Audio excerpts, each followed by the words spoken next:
Everything rises and falls on leadership. The ability to lead well is fueled by living your cause and purpose. This podcast will equip you with the tools to do just that. Live and lead with cause and purpose. And now, author of the book, The Anatomy of Leadership, and our host, Chris Comeaux. Hello and welcome. I'm so excited. It is my favorite time of the month where we do the top news stories of the month. Cordt Kassner, welcome. Thank you so much. Yeah, this is really fun. So as you and I adjusted this year, Cordt, we are always going to keep in the show notes because if any listeners like, when do you guys do the top news stories of the month? On the top of the quarter, Cordt and I will actually go over the past quarter together, but every month in the show notes. But what we committed this year is that we were going to use Dr. Ira Byock's framework. And if you guys will remember, zero tolerance for waste, fraud, and abuse, clinical and programmatic standards, making meaningful data readily available, and driving competition based upon quality. So we've been using that framework. And so we bring incredible guests. And this is a guest that we're super excited to introduce to you. I really feel like she needs no introduction, but Dr. Joan Teno, welcome. It's so good to have you. I'm just delighted to be here, and I want to give a shout out to all the hard work you guys are doing. I just tell everybody they have to listen to your podcast. Well, thank you. I'm so honored that you would say that. And you told me in the green room not to call you Dr. Joan Teno, and I did say that would be like telling Mother Teresa telling me you can't call me Mother Teresa, just Teresa. But I will honor your request, and we'll call you Joan. But hopefully you take it as the compliment that is meant. And so I don't think you really need an introduction, but let me just go ahead and do it here. So Dr. Teno is an adjunct professor of health services, policy, and practice, Brown School of Public Health. She's part of the adjunct staff of RAND Corporation. She's a retired physician, health services researcher. That's where she's done so much amazing good for our field, whose work has helped shape hospice and palliative care quality measurement in the United States. That's why Cordt and I have been wanting to get her on the show for quite a while for this year, especially under Dr. Byock's framework. She's led research initiatives funded by the NIH, worked on the Centers for Medicare and Medicaid Service Contracts, including work on the Hospice CAP survey. Her research focuses on improving care for serious ill older adults, people with advanced dementia, and she has authored more than 340 publications. 340 publications, just put an exclamation point there, in hospice and quality care end of life. Dr. Teno received a well-deserved 2023 AHPM Lifetime Achievement Award. She was appointed a fellow of King's College in London in 2025. How flippin' cool is that? And every Saturday, she was telling Cordt and I about this in the green room, her and her dog Bean volunteer as a pet therapy team in a hospice inpatient unit. And Dr. Teno was sharing, Joan was sharing that they just know my dog. they don't have a clue that the lady walking around with the dog has literally shaped a lot of this hospice and palliative care field and has continued to do so. So again, Joan, it's so good to have you. Thank you for being here. Well, thank you for having me. I'm just delighted to be here. Yeah, Cordt and I have been chomping at the bit, so we kind of divvied up our questions back and forth. And so really looking forward, because quite often in so many shows last year, not just the top news stories of the month, but we just keep bumping into some of the challenges in the way we measure quality today, the number of hospices that don't even participate in the CAP surveys, et cetera. So we're going to let you unpack all of that. And again, to connect the dots to Dr. Byock's framework, our focus today was really about making meaningful data readily available and driving competition based upon quality. So Cordt, you want to go first?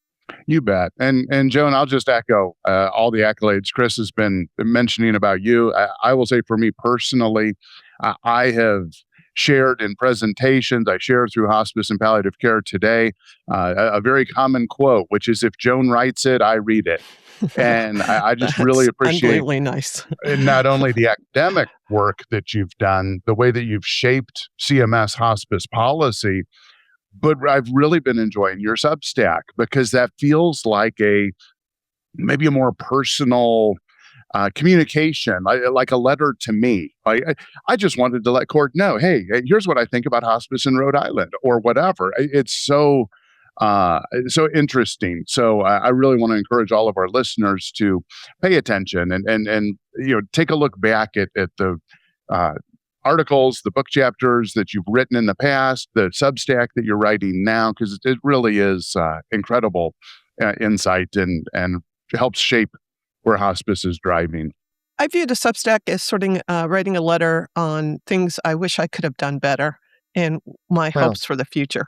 I've been so lucky and with a lot of gratitude that I've worked in hospice for almost 30 years. And, what makes hospice great? And, while I know we're having a lot of discussion about fraud, but what makes hospice great is the staff. And I think the majority of hospices out there are just really excellent. There's a lot of fake hospices in LA County, which we Yeah. need to deal with now. absolutely. And that kind of launches into the first question that we have. You've written extensively about how ownership structure influences hospice behavior, especially the growth of private equity-backed and highly fragmented for-profit providers. At this point, do you believe the current Medicare hospice payment model itself is structurally incentivizing undesirable behavior? Or is the larger problem inadequate oversight and transparency, or maybe something different? No, I think you hit it right with your last comments. We need better oversight and better transparency. There's a sort of trust me part of Medicare Advantage plans. There's a trust me with an alternative payment model, which really the Medicare hospice benefit is. You get paid a daily rate. There's no set really minimum requirements on how often you have to visit a person. So there's a really trust me aspect. And there's unfortunately huge profit margins that can be made by enrolling patients who are known to have a long length of stay. You know, I don't know how these various CEOs and CFO balance the fact that you have a benefit where maybe a third of your patients are not profitable because of their very short length of stay, because all your costs are upfront. But to really get at your question, where I think we need to go is really data-driven oversight. We have the data now. Let's use it. I am getting more and more impressed with what AI can do to use analytics. So if I had to say there was one thing that if I could go back 10 years and say we could have done was to really look at geography and the Medicare certification number. Right now, Medicare certification number really relates only to a state, but it's very clear when you look in hindsight, and hindsight's always 2020, that there were these clusters in LA County that spread like the measles out to Harris County, to Maricopa County, and you saw this sudden rapid growth of hospices. I was so impressed with the deputy director when she said there was 4.5 Starbucks or 4.5 hospices in the times of Starbucks. Well, I have another data for you. In LA County, there's one hospice for every 38 deaths. So obviously, in retrospect, we didn't deal with geography and the clusters. And I think there are some very appropriate tools in terms of ADRs, the RACs, TPEs, and then UPICs to really start dealing with this. I think transparency, we really need to have a debate about transparency. And part of that debate should be how much information do we give consumers? So right now, I'm going to go a little statistical on you, and I'll try to go easy on statistics. But right now, through the process, you have to have something that's called sufficient inter-unit reliability, which means that you're getting more signal than there is noise. So you can say hospice A is better than hospice B. Now, the problem that we have run into with this inter-unit reliability is small hospice programs. And the sort of suspicious side of me thinks there's a lot of programs that are purposely flying under the radar by staying small. And in that staying small, they're avoiding public reporting, and they're also avoiding, hopefully not being subject to any of these TPEs or these UPICs because, they're not going to go after me because I'm a small provider. We've created a huge problem with growth of CCNs and flying under the radar that hopefully will be corrected under this current administration with the current deputy director. But we still have this problem of how much information to give consumers. I'll give you an example. Look at the Hospice Care Index. Hospice Care Index basically is topped out, and a lot of it reasons it's topped out is to achieve this sufficient inter-unit variability. And, you know, um, you take a measure like the burdensome transition measure, or they call it BT1, which is a transition from hospice discharge, hospitalization, and hospice readmission. For the most part, that's fairly low. But I would argue that it's almost equivalent to a sentinel event. Mm. It's something you want to avoid, and it also can be a suspicious behavior. Now, I don't expect it to be zero, but the issue is they can't achieve sufficient inter-unit reliability unless there's fairly large numbers. Yet, that information as packaged within the HCI is not really providing information to consumers. So, maybe one potential solution is to say, well, let's report it as a sentinel event and let's educate consumers how to interpret the data. Maybe I have more trust in consumers, but I don't know about you, but every day I go to Amazon, I go to Yelp, I go to Google, and I know how to deal with the sample size and know how to make decisions. So, maybe we should give consumers more information and, not worry as much about this inter-unit reliability, but that's beyond my Mm. pay grade. But Mm. I think what's exciting to me about the AI revolution is maybe it's going to empower consumers to make better choices. That's really good. Thank you for what you just said, Dr. Teno. You educated me, and Court and I, again, keep bumping into this quite often, just over the past 2 years together.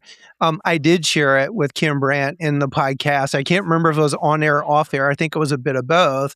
And I do think it's intentional. I'll just go out on a limb that, they've got these big brands, but in the reality, if you start putting it under a microscope, it's literally a bunch of little 10, 15, 20, 30-day patient day hospices and multiple provider numbers. And then we wonder why some of these quality programs are getting the audits. It's because there's one provider number. It's, when my granddaddy taught me like that fishing hole's got a lot of fish in it, that fishing hole doesn't have many. Well, those little hospices, why are they not going to go audit them? I don't think there are a lot of fish in that fishing hole. But the reality is, if you look at it as a whole, all of these little 10, 20, 30 patient day hospices under the one brand, it's almost a strategy to fly under the radar screen. I feel like it is a bit intentional, and it does seem like we need to do something to affect that, which maybe I know you'll probably want to make a comment to that, but let me go ahead and give you my second question, which is a good lead in from Cords. So you've spent decades of your life just helping to build the hospice quality measurement. And I love what you say about life. Hindsight is 2020, right?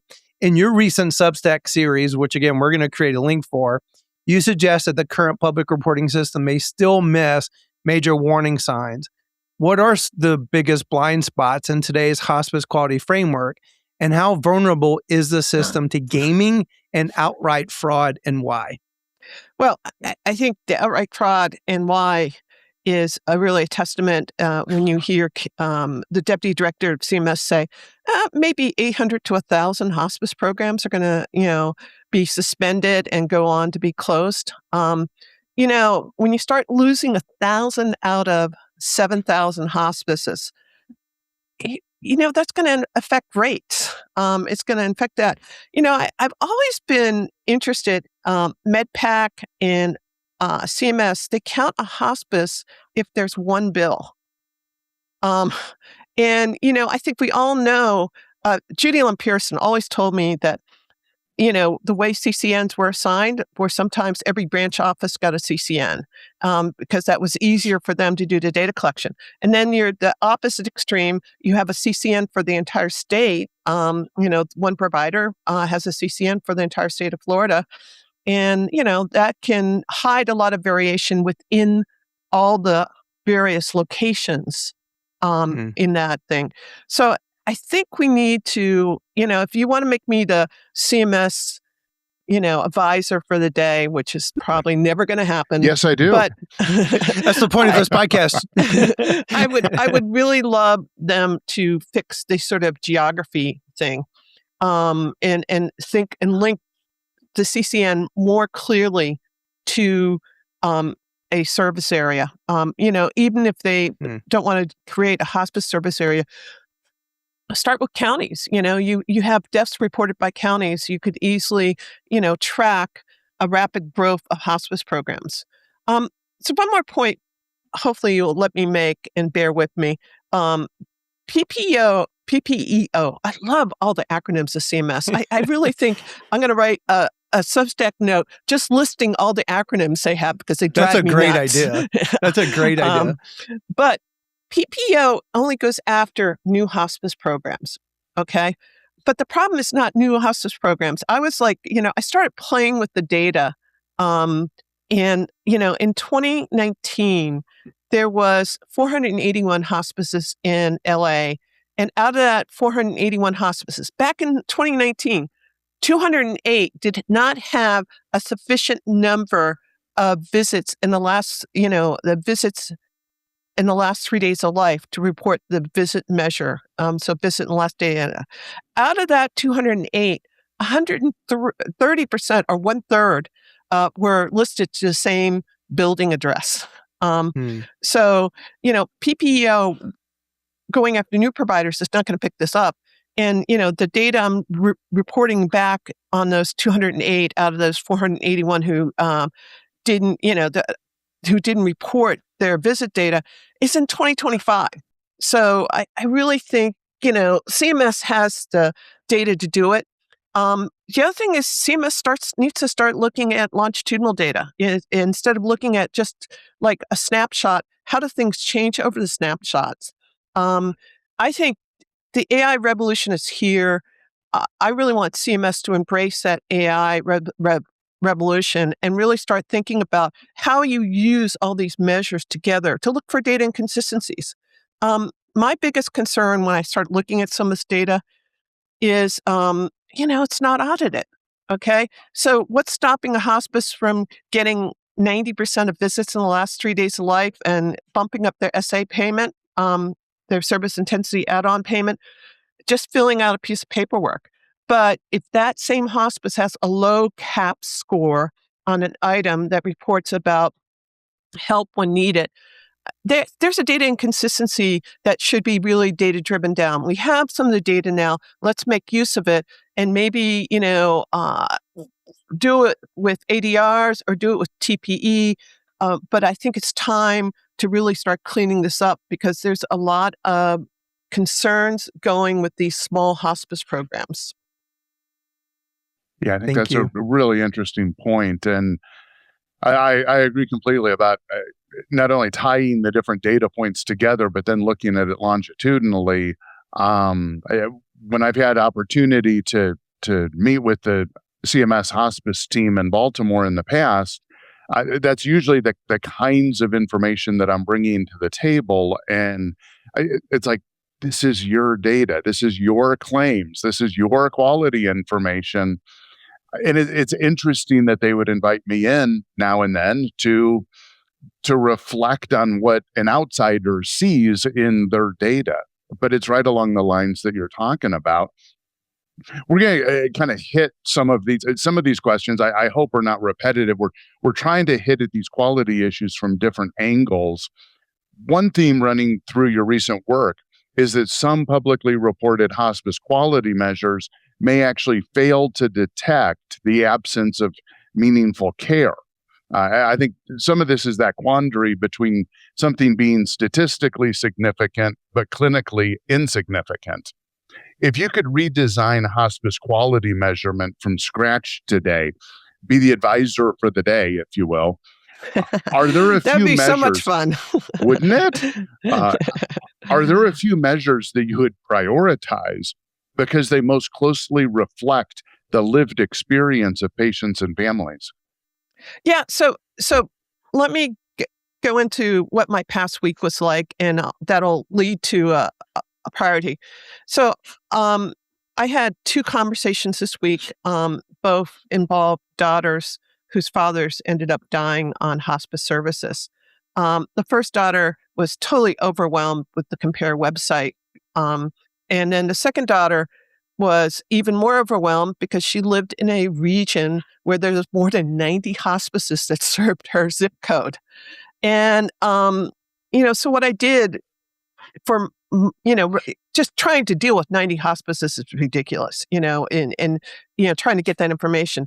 So here's my Claude AI story. I fed into Claude three files, which were CSV files, and I wrote out instructions to pull out the measures I think that are most important and to create me a dashboard and let me sort the hospices out for this daughter so she could make a choice. And here's what I did. I just, CAPS scores I think are important. And I know later we can talk about the fact that, there's this figure going around that says only 30% of the hospices have CAP scores. We'll talk about that later. But I chose CAP scores, star ratings, I'm sorry, star ratings. The second measure I chose was the visits in the last days of life. And that's mainly based on its reliability and its constructability, again, with CAP scores. The third measure I chose was I asked Claude to create a gaming, to use its informatics to create a gaming measure based on providing services that were focused on one diagnosis, focused on being in a nursing home, focused on a SNF, and create a score. And then, those were the three things I keyed on. And the other thing was because in the second case, they had not eaten in 5 days, was very close to end of life, was actively dying, was not having shortness of breath treated appropriately. I thought IPU. And so I was, basically told that, if you have more than, X percent, flag this as an IPU. And it came up with a list on a dashboard that I could sort. And I was able to give 3 or 4 hospices and then go back and check them against the compare data. So why can't we end up with this type of product that I want to go one more step forward? Here's what I want CMS to do. I want to be able to write a prompt that says, I live in 02806, and I want a hospice that's 4 or 5 stars, that has a good score on HLBI, has an inpatient unit, and doesn't look like it's gaming the system. I think that should be doable. And with AI, I think that's the direction we should go. That means you need to take all these data sources together and start looking at them. So we have utilization-based measures. We have demographic data. We have CAPS data, and start looking at how to put all of them together. I do have a bias here, which is in an urban area. If there's a choice of hospice programs, as there is in an urban area, and you have a CAP score, I'd rather go with a hospice that has star ratings as evidence of its quality care. Difficult thing is what to do with rural areas. I think that's always a problem. And I don't know if I have a good solution for them, to be honest with you. Yeah, that's such a great point. Well, this takes my next question. So I'm going to actually interject about the moratorium, since that was kind of a late breaking. And so what are your thoughts about the moratorium, Joan? Yeah. So I think the big question is, is it 6 months, or is it going to be a repetitive episodes of 6 months? From a initial policy standpoint, I think we need the moratorium. Okay. And my Substack this week, I sort of outlined, I think we need to restore trust and integrity. I suspect they have a huge backload. Even if they just go into looking at the data from Harris County in Texas, LA County, Maricopa, and in Nebraska, not Nebraska, but Nevada. Yeah, Clark County. There's probably a lot of clearing of suspensions they're going to need to do. And there's a lot of suspicious data there. The issue is, rightly so, someone's pointed out that they're just relying on, and I have no knowledge of this, so I could be totally wrong, but there was a hospice news article written that said basically they're relying on live discharges. And you want to set a threshold where you're not penalizing good providers, okay? And they should have the data analytics and learn very quickly on how they can get a positive predictive value that's good enough. I think it's somewhat reassuring, although I hate to use Fox News as a source of information, but Fox News reported that 90% of the people who hospices that were suspended didn't appeal so far. So that may be, on track. But the issue is you want to be careful not to harm a good provider. So they need to figure out how to balance that in implementation. And the proof is going to be how well Kim Brandt can pull together these various silos of CMS and get them to work together to solve this problem. And I don't know, I'm a little bit excited. She might be the person to do this. And if she does, my hat's off to her. I'll be a fangirl of her work if she pulls this off. Yeah, we're already a fan. And, the interesting thing too, Joan, is so we met her at an MPHI meeting. We brought her actually to our TCN network. And I said, I would love to do a podcast with you. So it was kind of months in the making. But when we brought her to our Telehouse network, she started talking about this chili cook-off idea of how they were bringing all these tech vendors. And so that in itself gave me huge help. And like just listening to everything you're talking about, there were statistical analysis tools that was maybe only for a select few, but now this is putting powerful tools in many people's hands. And the fact that they're trying to be on the cutting edge, the whole point of the cook-off is to try to take like a myriad of 200-something vendors and get down to the best of the best. Well, obviously they're trying to apply it to something. So yeah, I, like you, was super encouraged. And the other interesting thing, I think it was NPR, but it was a press conference with JD Vance. I find myself listening now since this whole initiative under fraud. I don't know if he let it slip, but he said it in a way that would lead you to believe that this pause or timeout is the way he framed the 6 months. But maybe they have to extend it because, the work is going to extend beyond the 6 months. If I had one piece of advice to give to the team who's working on this, a lot of this ends up being really data-driven and having health economists do this. And there's sort of almost an over-reliance on statistical methods. I think it's really important to have one or two clinicians sitting at the table who can do the sort of statistics talk, but also put the data in context, okay? And my perfect example is the burdensome transition 1. Think about that measure. That measure is discharge, hospitalization, readmission. Well, there's one thing that these fake hospices being run out of a burrito stand can't do, which is fake a hospitalization. So their zero score, is suspect. There could be a zero score that they're doing a really good job, but there also could be a zero score because they have fake patients or they're enrolling people who are not terminally ill.